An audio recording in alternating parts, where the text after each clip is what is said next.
in Gaza has become a very tough issue for President Biden's re-election campaign, especially with younger voters and people of color.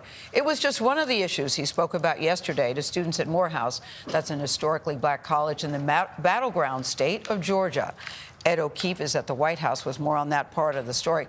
Ed, good morning. The campus was divided about President Biden coming there. I'm curious to see how it turned out. Good morning to you. Yeah, it was. Good morning to you. Good to see you. Both campaigns know, Gayle, that victory likely depends on who can mobilize their base voters and get them to the polls. Black voters help get President Biden to the White House in 2020, and he's hoping they'll help him stay here. President Biden made his pitch at an NAACP dinner in Detroit Sunday. Eager to stop softening support from black voters, he attacked former President Donald Trump's concerns for January 6th rioters. What do you think he would have done on January 6th if black Americans had stormed the Capitol? Trump isn't running to lead America. He's running for revenge. The president needs to raise doubts about Trump as polls show he's losing some black support in Michigan compared to 4 years ago.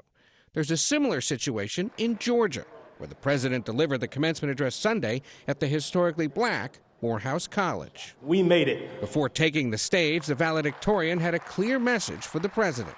It is my stance as a Morehouse man, nay, as a human being, to call for an immediate and permanent ceasefire in the Gaza Strip. While a dozen students and faculty took part in silent protests, turning their backs to the president in objection to his stance on the Israel-Hamas war. This is one of the hardest, most complicated problems in the world. I support peaceful, nonviolent protest. Your voices should be heard, and I promise you I hear them.